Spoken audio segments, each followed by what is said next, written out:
a pretty popular game from a very popular franchise just came out, Hogwarts Legacy. And I was able to purchase it last night and download it.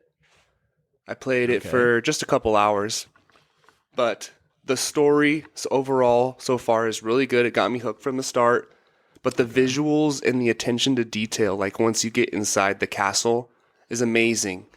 Really? Like like there's so many nostalgic, like if you've seen the movies, and all like the classrooms, your dormitory, and even when you go to Hogsmeade, it's just like, if you've been to Universal Studios, they did a pretty good job of recreating it, and it's the same thing in the game.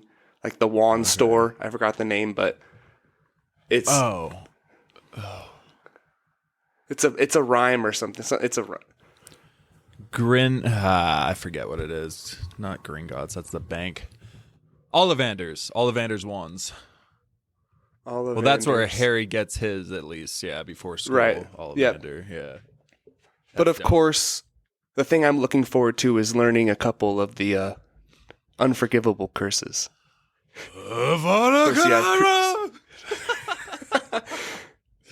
And it's hilarious. Like right when you start the game, you have to go meet a couple of your classmates, and you walk up to this one kid, and he's like, "Hey, like I'm Sebastian or whatever," and he's like, I like to, tempt things. I don't like to play by the rules. And I looked up online, and basically this is the guy that you learn all the dark arts from. So it's like right from the start, he gives you these little hints like, hey, I'm in the restricted section, I'm breaking the rules. Come with me. And it's like, here we go. Like, here it is. That's pretty dope, though. Obviously, I haven't played it yet. Right. 'Cause I haven't played any recent game yet because I'm missing out on everything, which I got to get back on, but it's too much. I've missed out on Cyberpunk, Spider-Man, God of War, Assassin's Creed Valhalla, now this. We got Spider-Man 2 coming out soon, like bunch of crap. So I got to get back into the game. Last time I really gamed a lot was Warzone and Fallen Order during quarantine. And I haven't. Okay, out of that entire list you just said, I would play Spider-Man. Well, that's my number one that I want to. It's more than anything. I want to play that. Like, so bad. And Jedi Survivor's coming out too, so obviously I need to get my freaking gaming set up like ASAP here, and hopefully this new job allows me to do that quicker and get a nice little setup. We'll see how that goes. But anyway, regarding the game, obviously there's a ton of controversy surrounding it, and I just keep seeing that like there's like sites that are like blacklisting Twitch streamers who are playing the game because of whatever. I think J.K. Rowling's like transphobic comments is the main source of those complaints. But I also heard that like one of the main characters that they focus on a lot is a transgender character, which is like one of the first times in a video game. So I don't know, maybe did that mean you just have the option to be like with your create a character, or I just saw that as one of the main things. Wizard. Okay. I guess you can do whatever you want with your character, but you're a witch or a wizard. But I guess like one of the side characters is a trans. Okay, maybe that's what that's what it was then. Okay.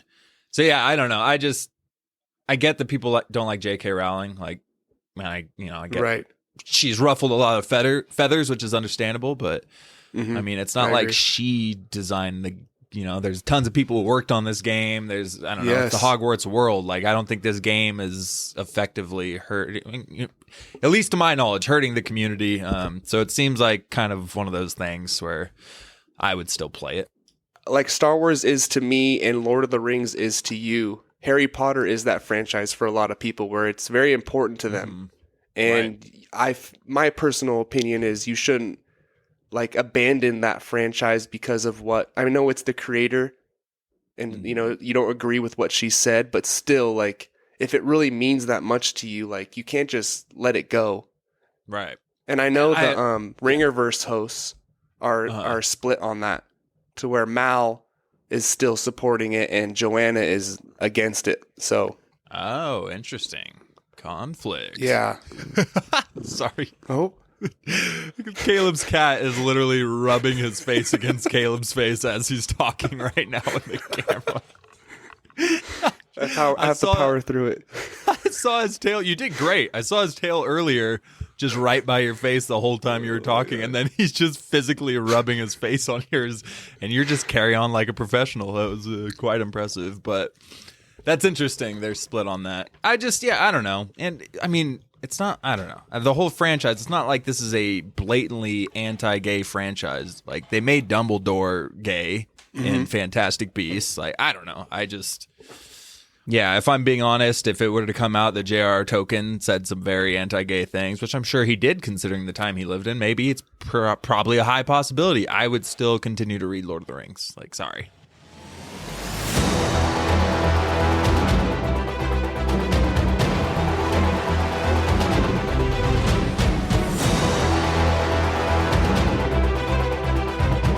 Hello and welcome back to another episode of Why So Sidious, a nerd podcast. Joining me today is my co-host David Cochran, and we will be covering the HBO series The Last of Us, episodes 4 and 5. Don't forget to follow us on social media at Why So Sidious Pod on Instagram, Twitter, and TikTok. And don't forget to email us at whysosidious@yahoo.com. Send questions, thoughts, anything you want to say. We'll talk about it on the show. Programming reminders. We have our top 5 Star Wars novels coming out soon. We're getting to them. And next week, we have Ant-Man 3 Quantumania coming out, which we will obviously be seeing, hopefully, opening weekend. I'm going Friday. Dave, you got tickets yet? I don't, but I will. They're filling up Friday. Fast. So the theater I'm sitting in is pretty full. Okay. Yeah, I'll do it today. Yeah, so we will be giving you a full breakdown and review of that probably the week after it comes out. You know, sometime. Give us a time, maybe see it once or twice first. Well, let's get into the main topic. Episode 4, Please Hold My Hand. So the episode opens up with Ellie testing out her new gun, trying out her, "Freeze, dirtbag, I'm a cop." Kind of weird vibes going on, but hey. Yeah. And after siphoning some gas, they're back on the road. They settle in for the night with some 20-year-old Chef Boyardee. Yikes. And they surprisingly make it through the night. After some Tommy backstory, they meet a dead end and they have to get off the freeway to the next on-ramp. We get the classic fake an injury sneak attack leading to a pretty intense scene. We are introduced to the final boss Karen of the apocalypse and her revolutionaries. Joel and Ellie hide out until the search slows down and get some more bonding between them. After almost making it up 45 flights of stairs, they find a room for the night, but they are quite quietly found by Henry and Sam, perhaps? So the start of this episode is really just all about Joel and Ellie and their growing bond. Like, she has that no pun intended book is pretty funny that she keeps going through. Yeah. And, you know, she keeps telling the jokes, and then finally he tells the one joke before bed, she tells the joke before bed and finally gets Joel to laugh. The diarrhea joke. Which was like, yeah, right. He's like, "Can I ask you a very serious question?" Yeah, that was pretty funny. Oh my gosh. Yeah, I like this little start to everything. Like you said, it's definitely a Joel and Ellie central, or, you know, my God, Joel and Ellie centered focus. I think that works. Yeah, we'll let that one work. After episode 3, which was obviously the infamous Bill and Frank episode, so we didn't really get a lot of Joel and Ellie, but we got the sign off with Bill telling him he's a protector and you need to protect Tess. Tess is gone, so he's now protecting Ellie. But we see this a lot. We see this bond growing more and more between Joel and Ellie. Like, we had a lot of funny interactions too with them, like in the truck where she finds Bill's gay porn magazine. She's like, "How do you walk around with this?" And she's like, why are all the pages stuck together? Joel just gets hella uncomfortable. Like, she's just messing with him. Joel kind of had a weird response to that. Like, he knows it's not his, and he was like, it wasn't me. Like, he made himself seem super guilty for no reason. I think he just didn't want to explain to her that Bill had blown loads on the magazine. And apparently that was like very similar to a game scene. I guess a lot of scenes out of episode 4 were like almost mirror images of the game again. Right.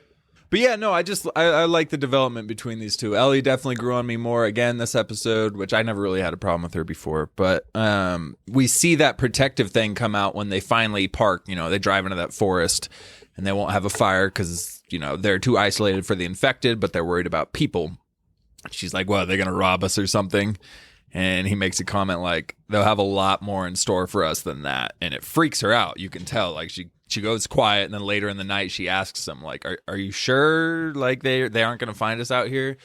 And you could tell Joel gets, like, guilty because he assures her that, and then he gets up, and he keeps watch the rest of the night. He doesn't sleep the whole night. And it's that whole protector role where he steps up and he acts as Ellie's protector with the rifle because he felt guilty that he scared her, and he can tell that she's worried. And so Joel just straight up didn't sleep. And he's really, really stepped into the protector role of Ellie. Questionable decision, though. I'm sleeping in the bed of the truck, not out there on the open ground. Yeah. Yeah, I was kind of wondering, if you're not starting a fire and you're not laying next to warming up in a fire, yeah, I feel like I would sleep in the closed off area, protected from whatever the hell. Even, I don't know. Yeah, I'm thinking of the fungus. Like, I know he said it's too isolated for the infected, but how do you know, bro? How do you know there's not fungus on the ground? I don't know.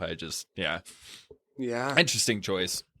And just to touch on a scene later with them after the whole incident happens where they get attacked. Mm-hmm. Joel can tell that she's really upset about what happened. And he's like, you shouldn't have been involved in this. You're just a kid. You shouldn't have to, like, shoot people or hurt them. Mm-hmm. And then she says it wasn't my first time, which is kind of like, he's like, oh shit, like you've already been through some trauma. But then he teaches her how to hold a gun, which is a really cool scene, like a father-daughter. And then he finally lets her have it. At least if you're gonna have one, you have to know how to use it first. Yeah, that's that first kind of extension of trust that he gave to her. And that she made, mm-hmm. Made her feel like, okay, he does trust me a little bit. Like, he just gave me this gun. And she was stoked. She was, smiling ear to ear when she got that gun back. When she brought that up, that was hilarious. They're talking about the encounter where she had to shoot the dude and save Joel's life. And he's obviously very regretful that she had to step in and do that. And he's trying to find the words to apologize about it. He's like, I'm sorry, I'm not good at this. And she's like, no, you're not. Like, and it reminded me of Game of Thrones. When Jon Snow is explaining to Sam Tarly what sex is like, because he asks him, what it's like. And so he's trying to explain it, and he's just doing a horrible job.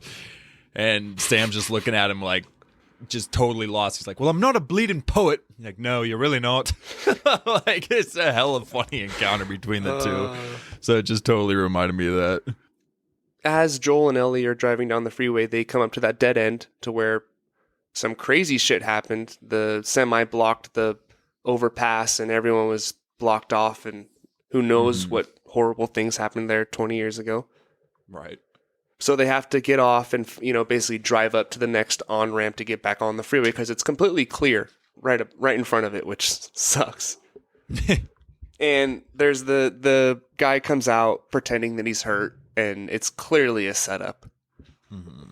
Joel doesn't fall for it, but I figured there was the spike strip was obvious. I saw that coming. Yeah. But after they get out, there's the firefight going on, and Joel gets a couple pretty nice shots in, but it is realistic. Mm-hmm. They're still keeping that realistic vibe to where he misses the first couple times, and they're firing him back and forth. And you think everything is fine, but that last guy comes through the door. And this is where things get intense, where Joel's on the ground, like, choking to death with the rifle at his throat. And Ellie, makes the brave move to come over and shoot him right in the back. I almost thought the bullet was going to go straight through and hit Joel. She probably should have headshotted him, but... And then he's basically paralyzed from the shot, and he's on the ground now, begging for his life. And he's like... At the end, he's like, Mom, Mom, Mom. He's like crying out for his mother as... Joel, you got to save the bullets and you don't want to be loud, obviously. So has to probably knifed him in the temple, I'm guessing. Yeah, I'm assuming so. And that was and you could tell Joel was fucked up from it too. Not just because of Ellie, because of what he had to do. Hey, bro, everybody's tough till they get shot in the spine and turn paralyzed. All right. So the whole thing with those guys, I found it hilarious that they're trying to kill Joel. They acted like they were hurt to trap this dude, and they're trying to murder him. And then the first guy Joel kills, they're like, "Hey, what the hell?" They're like pissed and livid that Joel would ever even think of killing one of them. Yeah, this son of a what do you expect? You're trying to kill him, you scumbag! I was just like, oh my god. And then that kid goes from "you're dead now" to "I'm mommy." I was like, oh my god, bro, these guys have totally flip flopped. Just everybody's tough. But that had to have been tough for Ellie, even though she says that wasn't her first, she was obviously reluctant to shoot this guy in the first place. But then imagine shooting it. It's kind of like when I think of hunting. So I've never been deer hunting before. But knowing my luck, I always think I'm going to go deer hunting. And I love animals. I love animals. Right. Big animal person. And I'm going to go hunting and I'm going to shoot a deer. And it's not going to die all the way. And I'm going to have to go find it as it's, miserable, bleeding out, baying, whatever the hell, and it's just going to be a horrible situation for me. So I always have that fear of going deer hunting where I'm going to have to deal with a dying, wounded animal, and that's pretty much what he was. So Ellie's just sitting there, except it wasn't just a deer making noises. It was a guy asking for his mommy and begging for help and mercy, and God, no wonder when Joel tells her to go, she straight up, she turned away and dove through that hole in the wall. She got out of there as quickly as she could. That's a tough scene to watch for Ellie. He wanted to hug her too. He wanted to. He wanted to comfort her in that situation. The way he was looking at her. Yeah. No. Yeah. He was feeling it fully, which it was a good scene. It was pretty powerful for a basic thing. Yeah. I will say, I know this is a part of the world. It's post-apocalyptic. You're going to have factions like this. You're going to have civilian and militia factions and all that stuff. But it definitely started giving me strong Walking Dead vibes again. Main characters running to a group of Ravagers in a city who have built this utopia, not utopia, but, this settlement. But it's just better quality. So I got past it. It reminded me of The Walking Dead, but I wasn't feeling here we go again kind of deal. It's done in a much better way. One thing that did stand out was the leader of this group. She was not vibing with me. I did not picture her as a leader of this, faction that took over FEDRA. She seemed like a fourth grade teacher who was just totally out of place. And to be honest, I don't know if you felt this way. I felt super lost, we saw Kathleen in this episode, right? I'm sorry, I'm getting the two episodes mixed up in my head. Yes. But we saw her with the doctor, right? Right. Yeah, okay. I was super lost too. Okay, so yeah, she's talking about collaborators and FEDRA, and she's the leader, and I have no idea what the hell's going on. But obviously, it cleared it up a lot in episode 5. But I was curious if that was from the game, and you were conscious of what was going on, or because I was at a loss. No, so they changed. It's Pittsburgh in the game, and it's Kansas City in the show. And Henry and Adam are in the game, but you do stop into this kind of same situation, but they're all just kind of nameless, faceless guys you have to kill to get through. There's no leader you run into like her. They all added that for the show. Okay. But when you say you couldn't buy her as a leader, I do agree. But her brother was the leader, and their regime only lasted 10 days. Yeah, not very long. So this is all a 10-day span, so it's not like she's been this leader for months. It's been 10 days, or 8-9 days since she's taken over. So she's not been running things for very long, which is why things don't end very well after 10 days. Yeah, they actually didn't go very well. So turns out she wasn't fit for that. But yeah, no, we got that explanation. Obviously, I'm sure we'll get into that later regarding episode 5. But yeah, we got some clarification about why she was actually leading this group. And when I saw that in episode 5, I was like, oh, word. I have no concerns with this then, because now that it makes way more sense. And Perry, her military assistant, he's actually voices Tommy in the game. Yeah, I heard that. Okay, which is cool. That's I like his character too. Unfortunately for me, which we'll get into. But I liked. He had a great ending. Great ending to his story. Oh yeah. It was just short lived. But yeah. Just kidding. Oh, but yeah, they lost everything Bill gave to them. which sucks. That truck was full of so much supplies. Oh, bro, so much. I hate that. I hate that in shows, and it always happens where you're watching these people who are gathering all this stuff for sustenance and for supplies and stuff, and you're like, oh, they're loaded. And then the next scene, they lose it all. It's just like, why did we watch 20 minutes of them gathering up all of this stuff and we don't even get to see them use it? It's all gone now. It's like the Deadpool, well, it's not just like it, but Deadpool 1, it's kind of similar. We see him loading up this entire duffel bags of firearms and getting all this stuff together. Crazy, crazy ammunition and firearms. And then he leaves the bag in the cab and we never see him use any of it. So it was like, God, they collect all this stuff and it's just gone just like that. So yeah, I had a lot of confusion with this episode, but I'm glad they did the short week for this episode because not only was it kind of a 2-episode arc, but like I said, I was very confused and the first 15 minutes of the next episode cleared up a lot and it made me kind of like episode 4 even more because I was like, okay, now I know where all of that fits, who these people are, why they're doing what they're doing, you know. But it was definitely edited weird. Like it just cut straight to her talking to the doctor in the cell and it's like, is this a flashback? Like, are these people and then but you do find out that they are in the same city as Joel and Ellie, which clears things up.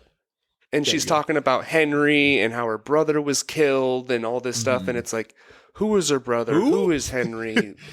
Right. So I was confused as well. Yeah. No, the cutting was, like you said, it wasn't very clear. Obviously, there was no timestamps for anything. But even the next episode, it opens up on the timeline before what we just watched of episode 4, but you have no way of knowing that. But they did again, episode 5, they did a much better job of doing it in a weird order, in a weird kind of edited, cut way, but you understand everything by the end of the episode at least. And even the guy brings Kathleen to the attic and it shows the room with the drawings on the wall. Yeah. And there's like all the empty cans everywhere and you're like, I was also confused by that scene. Like, okay, I guess people were hiding in here. Maybe it was Henry. I don't know for sure. Yeah. But yeah, they obviously completely cleared that up in the next episode. And then you also get when they're walking around down there, they go to the other room and there's the rubble and it's like vibrating because something's underneath of it and they like close the door super fast.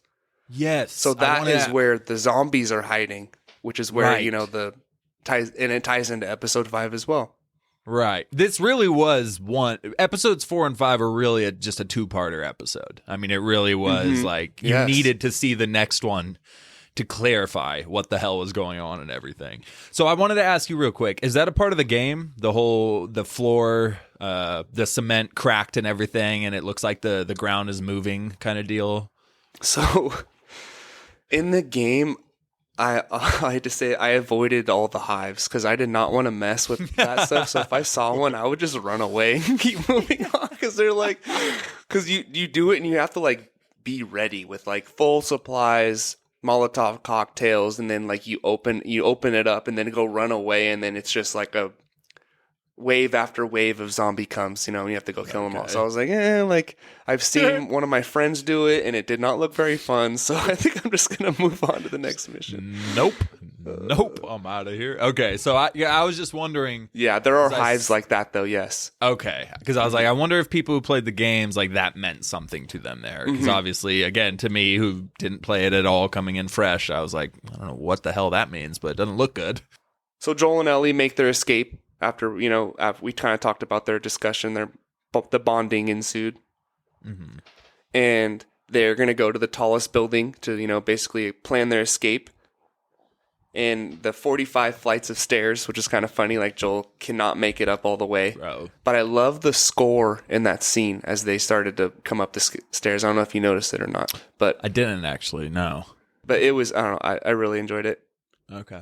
And you also find out that Joel kind of did some desperate shit back in his heyday when the apocalypse first started. Like, he did some things he doesn't, like or accept now, probably. Right. That's how he picked up on that trap.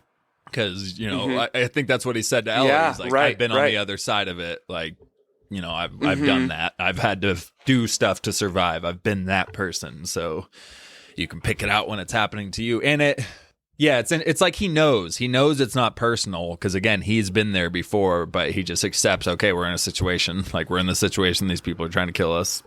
Definitely a trap. But, yeah. I think we're gonna find out a lot more. I think we're gonna get, which I mean you probably know again, but I feel like we're gonna get some disturbing info about Joel in future episodes. It kind of makes the audience question whether they like him or not. Not whether they like him, but question whether they should be rooting for this guy kind of deal. I feel like we're going to hear some stuff he did that was gnarly. Yeah, the preview for episode 6 kind of showed him and Tommy talking about that. Yeah. Tommy, I think he said something about them being murderers or you murdered people. We murdered people. We didn't just do messed up stuff. Right. Yeah, bro. He sets up in that room and he lays down the glass for a warning system, if anybody comes in. Right. I thought that was pretty smart. Yeah, it's a good idea. Ellie's like, is it going to wake you up? Of course it's going to wake me up. That's the damn point. But of course he slept through it. So this episode and the end of last episode was a span of 2 full days. 1 night, 2 days. This is the second night. So this fool left Bill's after a long day of walking there, drove all day, didn't sleep the entire night, stayed up awake with the rifle on guard all night, which is why he was chugging coffee out of that thermos when they started driving the next morning, because homeboy didn't sleep at all. And then they drove from wherever near Boston all the way to Kansas City, which is an entire day's drive, which I also don't really know how it was sunny the whole episode, but whatever. And then he gets into a shootout. Like they skipped it a day or two, or when they were driving, they montaged it a little. I thought that, but towards the end, right before they got to that part, Ellie had a comment that said, "This is my second day in a car, dude." He was asking her why she was doing something. She's like, "Dude, it's my second day in a car. I don't know." Good call. So it was okay, so this fool just hasn't slept for the last 48 hours. Right, just cooking. You're just cooking. Traffic, and apparently, no stoplights. No defensive driving or anything. Apparently, plow trucks came through and just cleared all the highways, like military tanks or crews or whatever the case is. Which that's a good explanation as to why they're actually able to drive on the freeway like that. But anyway, this dude hasn't slept. He's driven back-to-back days, all days, been in firefights. He almost got killed by that guy getting choked out. And then he climbed 33 flights of stairs trying to get to 45 flights. This dude is burnt. So no kidding, he slept through people walking on glass because that dude was knocked out that night. There was no chance he was going to wake up. Right. And I could tell that they weren't going to be bad guys. I forgot them from the game, but you could tell it was going to be kind of a twist. Yeah, I didn't think of it as malevolent as the prior people they ran into. So in the game, real quick, because the kid. Is that how it is in the game? They're 2 brothers, but one's a super young kid and the other one's older? Mm-hmm. Okay. Yeah, and the story's pretty much the same besides the whole backstory tying in with Kathleen and her brother. That part's left out, but they're 2 characters and it ends basically the same way. Word. Let's move on to episode 5, titled Endure and Survive. This episode opens up on a Trump rally. No, just kidding. We get flashbacks from 10 days ago from the revolutionary taking over Kansas City.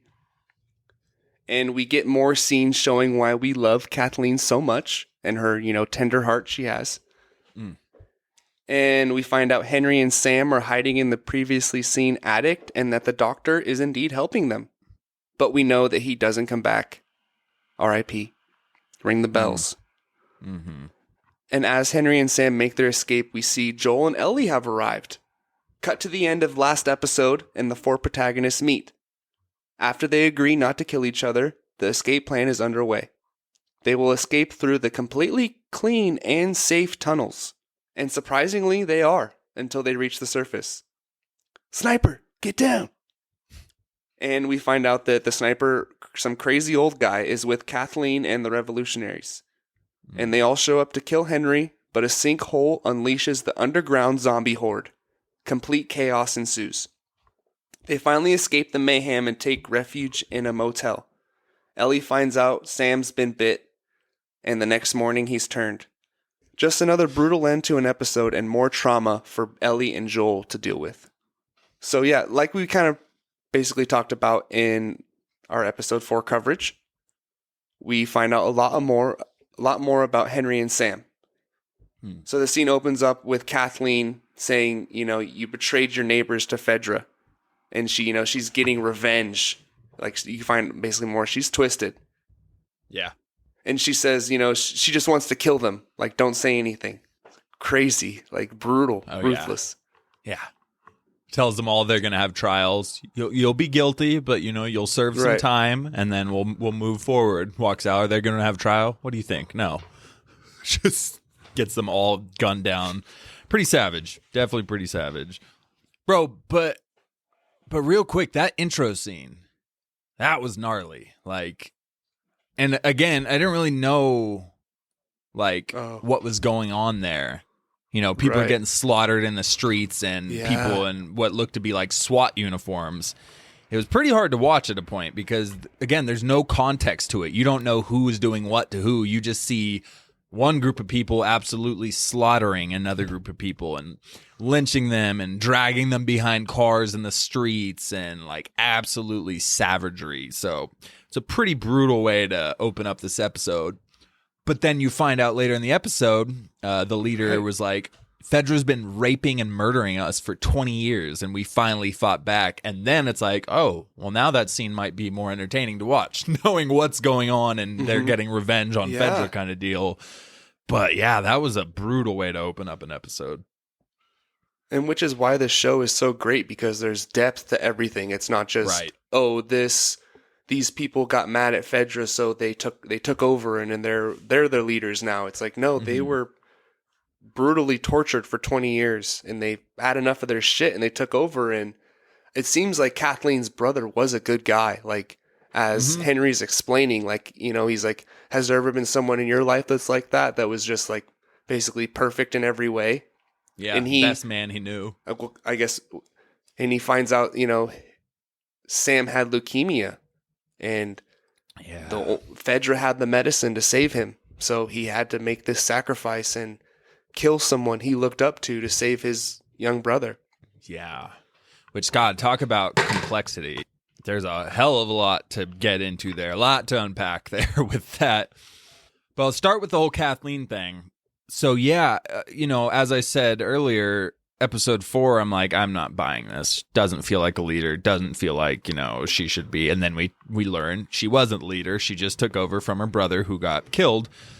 But then, surprise, surprise, the leader of the lieutenant of the militia, the guy who voiced Tommy, he's telling her, look, we all loved your brother. He was a great man, but he didn't change anything. You did. Because she was the one who basically motivated everybody to overthrow FEDRA and slaughter them and take back the city. That was her, and it was because of what they did to her brother. So in reality, she actually did ended up being like a pretty good leader for them, even though she's incredibly savage and ruthless and not a great person, but she did good things for them, that helped them out at least. So I was a little surprised there, but yeah, that whole complexity with Henry and Sam and choosing whether to sacrifice one person to save another kind of deal. And it's just, it's that, that debate's always there. And you feel for Kathleen by the end of it, though, because she says, so your brother's life was more important than mine. Did you ever think that he was just supposed to die? Which, as heartless as it sounds, it's like, well, yeah, who says it's your call to determine who gets to die? If somebody has cancer and you choose, well, I'm going to sacrifice your brother to save mine. It's like, yeah, bro. That's tough. That's a tough one to defend. And in the end, it wasn't worth it at all. Like, oh, God. He went out in a way worse way than, cancer is horrible, but turning into a zombie, not as bad as that. Having to get, having your brother shoot you, which reflects on Joel. Now, Joel is thinking, is all of this worth it for a child? Like, I'm sacrificing everything right now for Ellie. Is it worth it? Mm-hmm. And with Ellie, obviously there's the cure aspect to it. So there's a bigger picture to save everybody with her. So kind of, that helps his case a bit there. But yeah, God, that is just absolutely devastating. This dude sacrifices all of his morals, his character, who he is to save his little brother. And less than 2 weeks later, he's shooting his little brother in the head. Like, that is heartbreaking. That is a tragedy. And the bond that Ellie and Sam had as well. Like, they, were laughing together, and he says, I haven't heard that in a long time. Yeah. And she even tries to save him, which was, like, a good try. I didn't think it would work, but, oh, man, it was... It kind of got me teared up when he says, like, he says, stay awake with me. And I was like, like, he's so scared right now, and he can't really express his feelings because he can't, talk or hear. Right. And he's terrified. Bro, that... And, he asked, like, is it still, when you turn into a monster, is it still you inside? Yeah. Oh. Rough. Rough. And then he shows the bite mark, obviously. But, yeah, that whole scene right there, man, that... I did not expect that. We obviously already got a crazy sequence in the episode, which we'll get into, but... I thought that was it for the episode, and then we find out, oh my God, he's bit. And like you said, they bonded so much. They both, he had a comic book, and they both actually had other issues of it. So they both had read that, prior to all this, and so they have that to bond over. So that was kind of cool. She wrote down like what issues she had, and then he wrote down like 6, 7, and 8 or something, and she was like, oh, nice. So they both have these friends in each other. And Joel invites Henry to come out with them to Wyoming. He extends the invitation. We think it's going to be this kind of happy ending to it. And my goodness, when he showed that bite mark and Ellie started rubbing the blood into it, I was thinking, ain't no way it works like that. It does not work like that.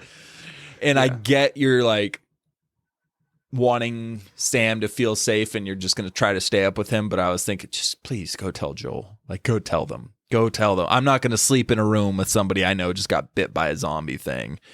And my God, the way she found out was terrifying. I mean, absolutely. He's just sitting on the edge of the bed. So you have to think she fell asleep. So this kid's just sitting there freaking out, probably starting to sweat, starting to lose his mind. And he's sitting on the edge of the bed, like freaking out. And then he turned. And God, that was just, I didn't know what to expect when Ellie walked over to him. Did you think he was infected when she was walking over to turn him around? At first, no. But good thing for Ellie that he's deaf. And, because I feel like if he was not, he probably would have gone, because he couldn't hear anything. So he was just sitting there looking at the sun in silence. Yeah. So, maybe that was why. It was tough, though. And just this, and Henry grabs the gun, and you think he's going to shoot Joel at first. He's telling Joel to get back, and the kid is like attacking Ellie, and it was horrifying. That thing jumped. I mean, he jumped, and those kids that we saw earlier, one of those child infected, they can jump. They're like little frogs freaking launching out. So yeah, he busts down the door tackling Ellie, and my God, he's just doing those savage little kids clawing at her face, and it was just a tough scene to watch. There was one thing I was thinking though, normally you'd be freaking out like he's gonna bite Ellie, like crap, she's gonna get bit. But I was thinking the whole time, well, if he ends up biting her arm or whatever, it's not the end of the world, thankfully for her, because she's immune, so that's at least good. But my God, man, that was brutal. And then Henry having to shoot him in the head, like, and then killing himself right after, which I saw that coming. Even when he was aiming the gun at Joel, I was like, oh, this fool is about to kill himself. Like, right, yeah. He sacrificed everything for this kid, and he just had to kill the kid too. Like this, there's no way this fool isn't about to shoot himself in the head. And that was just heartbreaking. Another heartbreaking end to an episode for Last of Us, but my goodness.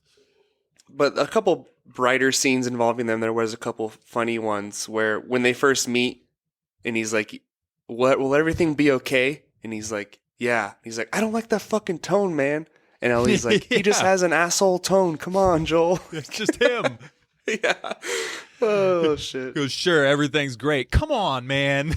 Like, yeah, we get the conversation where they plan out their escape. After they agree not to kill each other, and Henry starts to become pretty honest with them, where he says, "I've never really killed anyone. Like I pointed an unloaded gun at you." Right. And they're going to escape through the tunnels. And, at first I thought there was going to be some trouble they ran into, at least a couple infected under there, but they made it all the way through. Oh, but they do get to the underground school, which was kind of pretty eerie to see. Like, people were living under there before. It was interesting. And Ellie and Sam have some, like, normal child experiences. They're, like, playing soccer and playing with toys and stuff. So that was kind of nice to get to see. Yeah. And then, Henry starts to open up to him more where, he find out the whole Sam had leukemia and he needed to kill Kathleen's brother to get the medicine, and he says, so who's the bad guy here? Mm-hmm. To which Joel didn't answer. I think he changed the subject and then right it after cuts he to, asked him. Yeah. And then cutting to Kathleen, she's, in her childhood room and Perry walks in.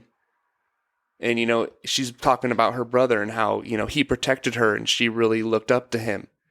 Like if they were in this perfect box, they would be protected forever. And she's like, he was so beautiful, but I'm not. And like, you know what? He'd probably be horrified by the things I've done. He wanted me to forgive.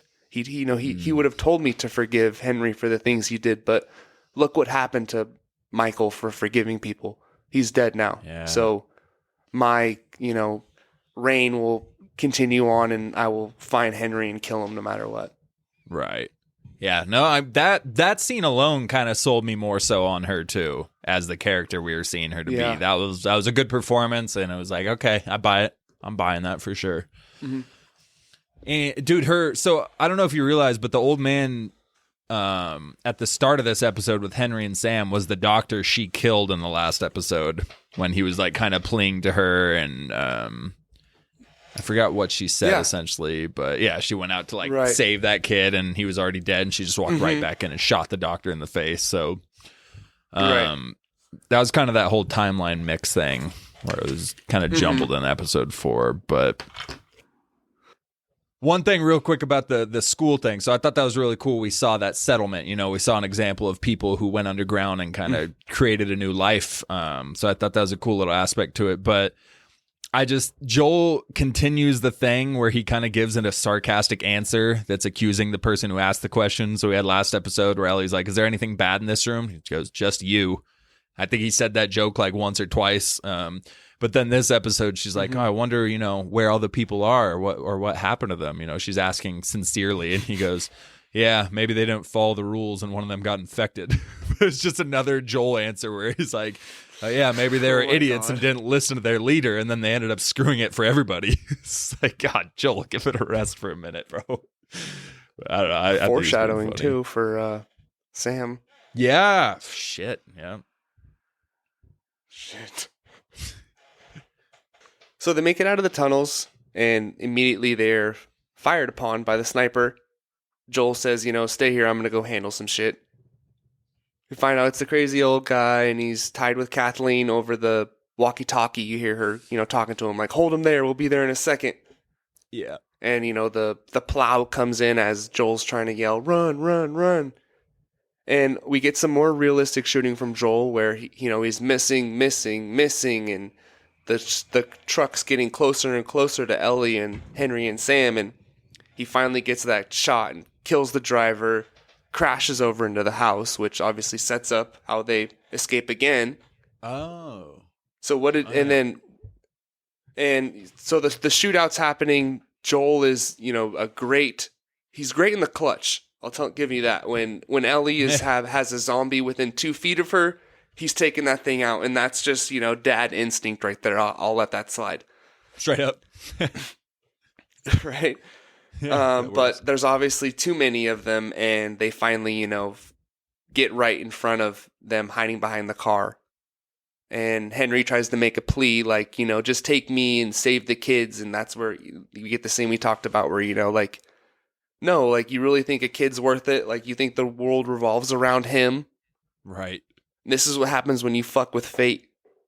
And this is where I thought he was about to sacrifice. I thought he was going to die here at first. Like, maybe try and, like, run at her, get killed. And because he told Ellie and Sam to, run. Right. But he didn't give them any window to run. Like, he said that. Right. But then there was no, like, distraction or anything. When I do this, maybe run or something. Yeah. Yeah, I don't know. But the truck falls, into the hole. And then what did you think about our first zombie attack in the show? That was crazy. Because again, like I said, I saw the crater in the last episode, and I didn't know what the hell that meant. And obviously, they said, FEDRA drove the infected underground and essentially buried them underground and left them there. So that's what all these craters are. But holy crap, I wasn't expecting the speed they came out of that hole. That was straight up World War Z. JH just came flying out of that hole, terrifying, like World War Z mixed with the Whites and Game of Thrones Hard Home episode busting through the fence. Like, that was intense. That was a super cool scene, I thought, especially when we got the freaking mega one, whatever the hell. I'm assuming that's another type of infected now, along with the clicker and the other ones. Or a bloater. A bloater, or there's like another name. It's like it's a beast. Okay, it's scary as hell, bro. Oh my gosh, that thing came out. Yeah.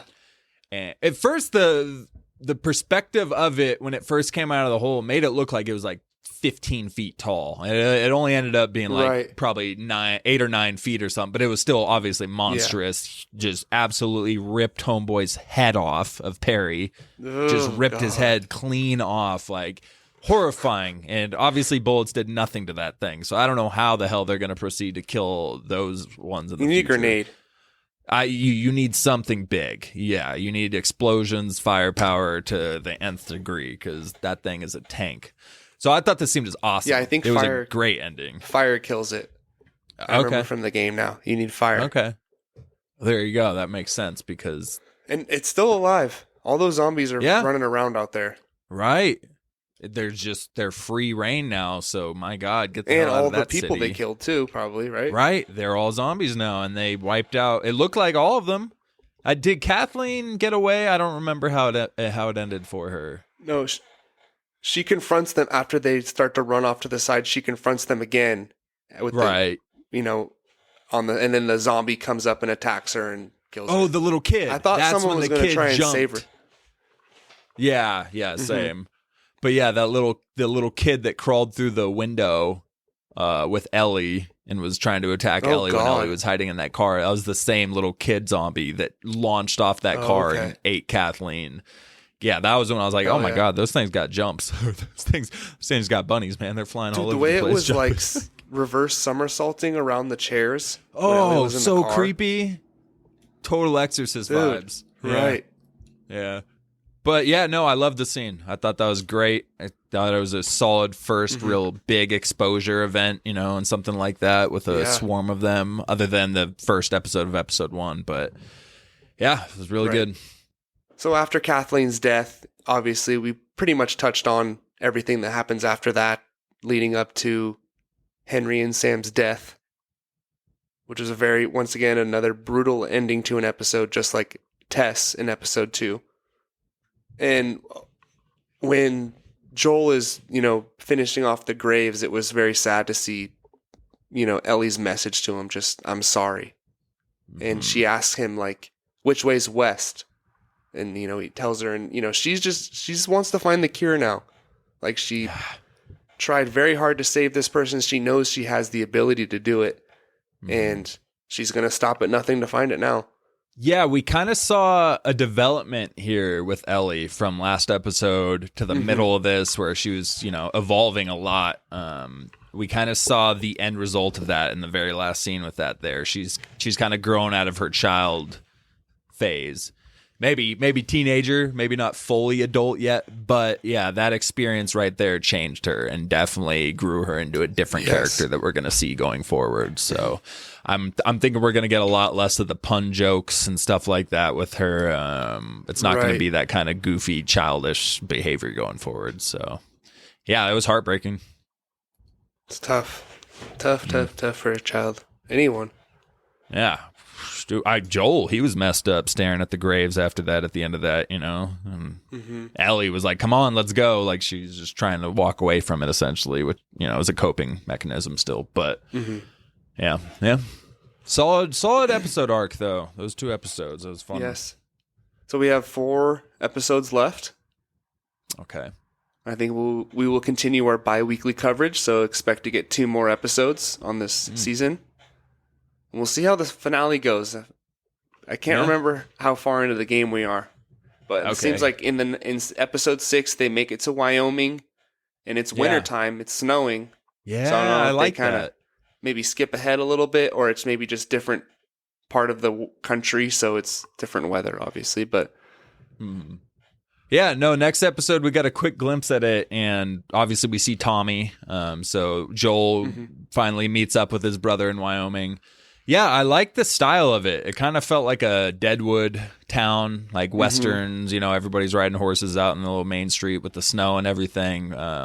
I like the aesthetics of it, though. So I think it'll be a good episode. I'm excited to meet Tommy and get to know him. Yeah, he's a big character in the game. Is he? Okay.